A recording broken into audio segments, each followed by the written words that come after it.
Center Rescue Mission has essentially 8 programs, most of which are introductory in nature, in that they're something that we do to attract clients to the rescue mission, to become acquainted with us and the programs here, and then with the ultimate goal of moving the client from the emergency services, meeting immediate needs, to programs that resolve the underlying issues.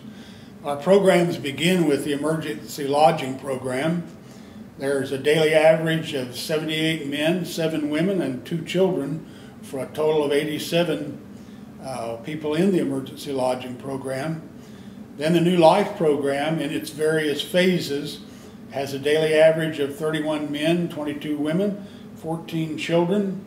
Life Skills program, which is essentially addressed at developing women who need to be able to become single parent household managers. Representative Payee program has a daily average of 495 clients. The Gleason House Clinic sees on a typical day, sees 10 to 13 clients.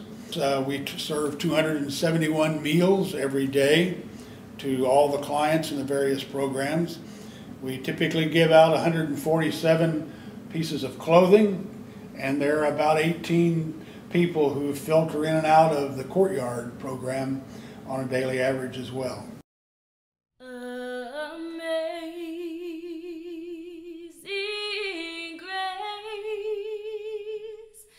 how sweet the sound that saved a wretch like me.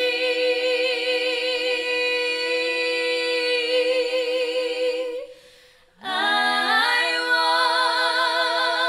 once was lost, but now I'm found. Was blind, but now I see.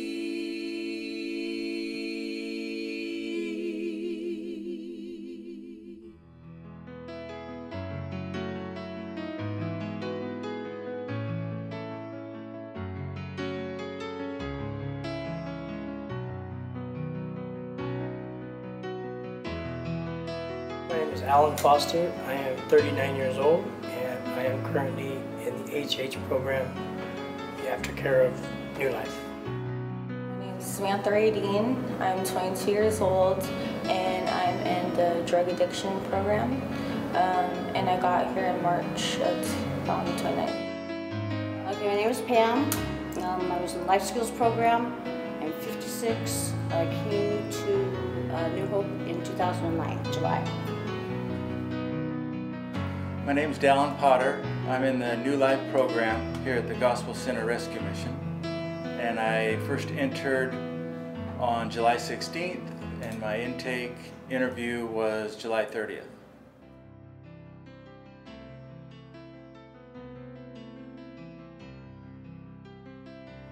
I was lost. I had destroyed my entire well-being as far as my physical health, my family interactions.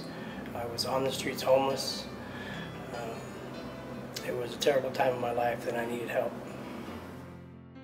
I was in a trailer with a 2-man trailer with 3 people, 2 dogs and a cat, and I was on the floor next to the cat box.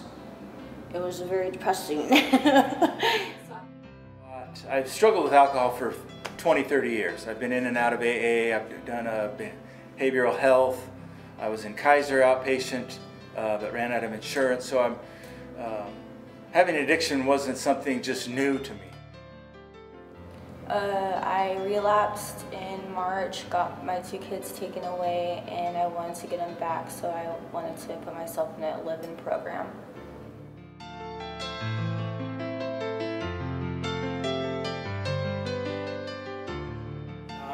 On my 13th birthday, I was introduced to marijuana. and both methamphetamines. Immediately I fell in love with both. It was in my family, mom's side, my dad's side. Well, not my dad's side, it was just my dad. I knew about it early on. I used with my peers around 16. I did crystal meth and I wanted to lose weight, so that's why I started doing it. And then I stopped after I got pregnant and married to my ex-husband. And then after that, I was depressed because we got divorced, and so I started using again to numb myself from it. About probably age 15, junior high school, friends.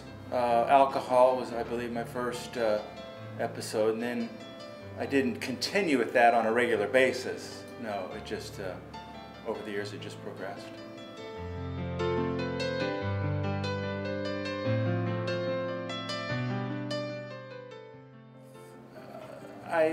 Like I said, it just progressed gradually. We considered ourselves, well, weekend alcoholics. We would do our schoolwork. We were involved in school, and some of us worked. But then on the weekends, we'd let loose a little bit because everybody did. That was, the early 70s.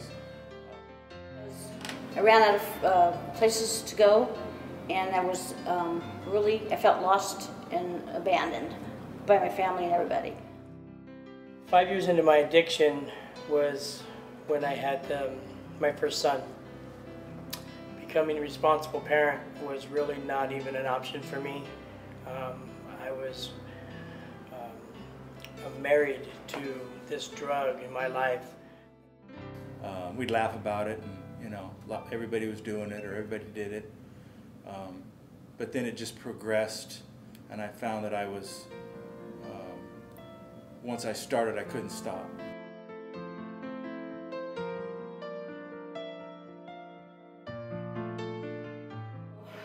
One of the ladies that used to work here was staying there, and she told me about New Hope Family Shelter. So I came over here. I'd heard about this through Dr. Ben Morrison, who's my doctor at Gleason Center, or Gleason House, which is next door.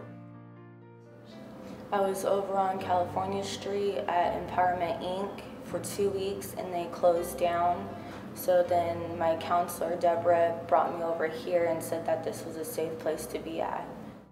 It was suggested that I needed more of a disciplined, structured community to live in or to be part of, rather than just an outpatient, one day at a time AA type meeting or program. That a pastor from one of the local churches in Manteca had walked directly in front of me, which I knew at one time in the past. And so I battled with doubt and coincidence. And when he came back from out of the store, I approached him, broken, and he took his wife home. He came back and picked me up. He got me a motel room for the night. He bought me dinner. And he told me that if I want to see God work in my life, that it's my responsibility to be at his office the following morning. And he brought me to the Gospel Center Rescue Mission.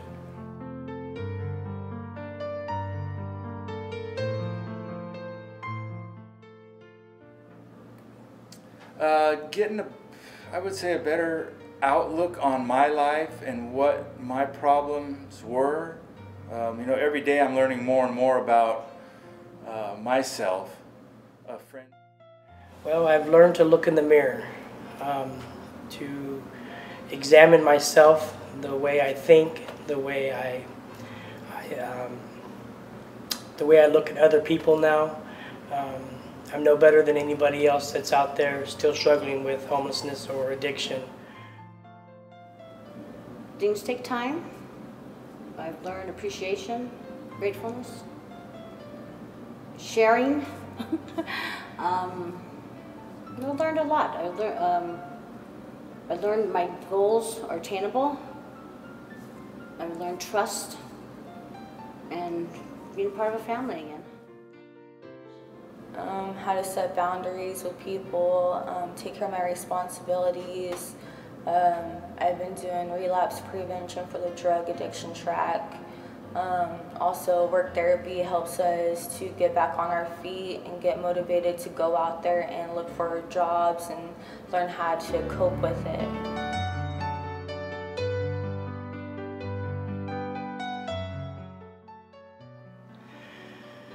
I've reconciled with my family. I've got trust levels now, not only upon my fellow peers and my staff members that I work with, but my family, and my most important accomplishment is reestablishing that connection with God. Just getting myself back on track, you know, my self-confidence and being able to help others. It got me back. So yeah, I'm able to accomplish a lot. There's always that one relapse just sitting right on your shoulder. We all have one left in us, and it's just so easy to do. I've done it many, many times, but now I know why. So it's helping. You know, we're learning, we're growing, we're evolving every day.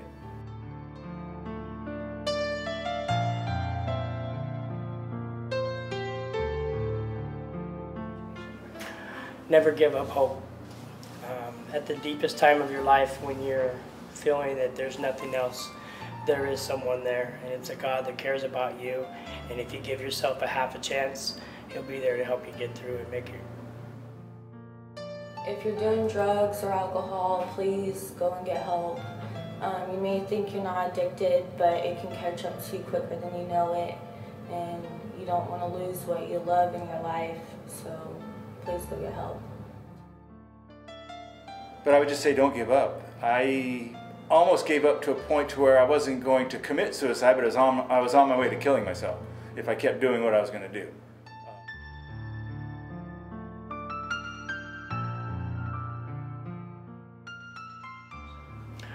The donors, I think, are considered angels from heaven. If it wasn't for the donors, these walls and these facilities would not be able to continue with changing the lives of which it's impacted over the years and the years to come. For me as a client, I want to say thank you. It's not just us that are in this program that I thought that's what this was, a rehab center, but it's what they do for the people out on the street, a place for them to go, and gives them a little hope. Thank you for helping us out. You give us a place to stay. You helped us get our kids back. It's safe here. You help us with food. You help us with clothing. And you're a big blessing to have you here in our lives. Thank you. Without, you know, many times we thought we were going to lose this place because of the lack of donations. And